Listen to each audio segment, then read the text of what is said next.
Today we're making some gluten-free vegan churros. Normally we would make these at the bakery on Cinco de Mayo, but we're closed because it's Monday. So we're going to share the recipe instead so you guys can make these at home. We're going to start by mixing up our dries, which is almond flour, tapioca, and a pinch of salt. And we just want to mix that nice because we're going to add it really quickly in the next step. So next we want a small or medium saucepan. I probably could have gone with a slightly bigger saucepan here. When I add the flour, it's a little bit full. We're doing some water, some coconut sugar, and some melted coconut oil. It doesn't need to be melted, it's going to melt in your pot anyway.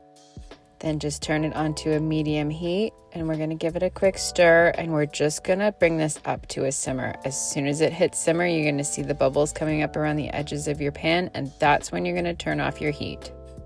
So ours has hit a simmer. I'm just going to give it a quick stir, and then we're going to take it off the heat and we're going to dump in all our dry ingredients. This is when I started regretting the choice of pot size, because I could have just dumped this in if I had a slightly bigger pot. But I got it in and it fit.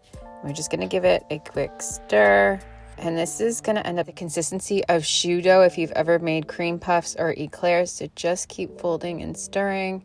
Just keep folding and stirring until you've got all the dry incorporated and it looks nice and uniform. At this point, most recipes include eggs, where we've veganized it, so we do not have eggs being added at this point. So we're just going to let it sit for a minute or two while we prepare our piping bag.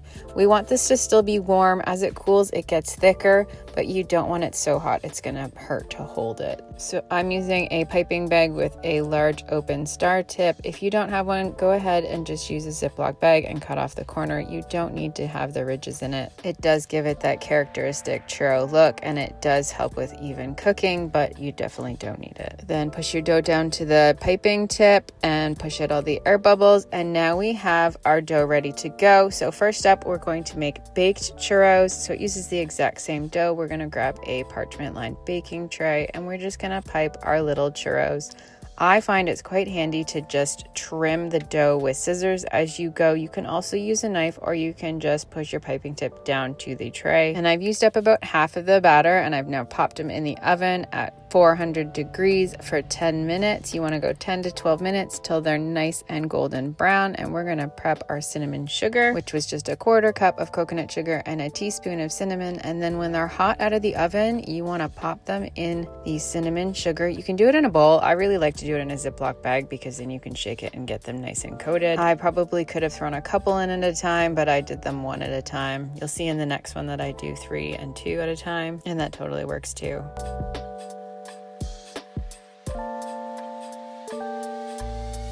How good do those look? That's how we do it at the bakery. We normally bake them, but now we're going to show you the traditional way of frying them. So you're going to get a pot of oil heating over medium heat, and then I'm going to use the second half of this dough to pipe out some more churros. And then with delicate items that you're going to fry, the best thing to do is to cut your parchment into individual pieces. I could have done this beforehand. It would have been easier if you piped onto your little strips, but you can also cut them out afterwards, just like I am.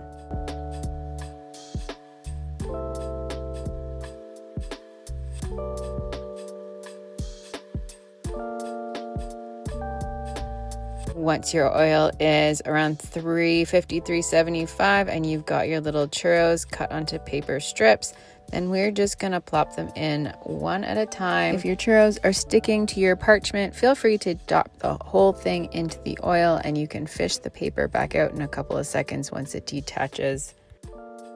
Just use some tongs or a spider to fish out the parchment paper. But I found that the churros just came off of the parchment quite easily. Then we're going to fry these for a couple minutes until they're nice and golden brown.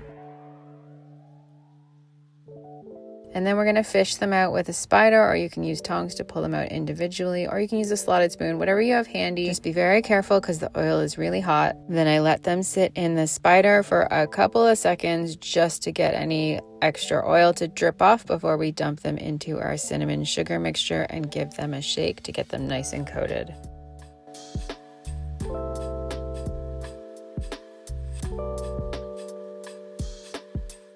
These are delicious on their own, but totally optional if you want to go the extra step and make a chocolate sauce. It's Very easy chocolate sauce. You just need about a quarter cup of your chocolate of choice. Use some sugar-free or vegan chocolate if that's your jam, and then add a quarter cup of your plant milk of choice. And we're just gonna microwave it until it's smooth and creamy, and then go ahead and dip in and enjoy. These churros are crispy on the outside and the perfect combo of pillowy and chewy on the inside that you expect from a churro. But they're gluten-free, grain-free, dairy-free, egg-free, and you could even make these sugar-free by swapping out the coconut sugar. Enjoy, guys.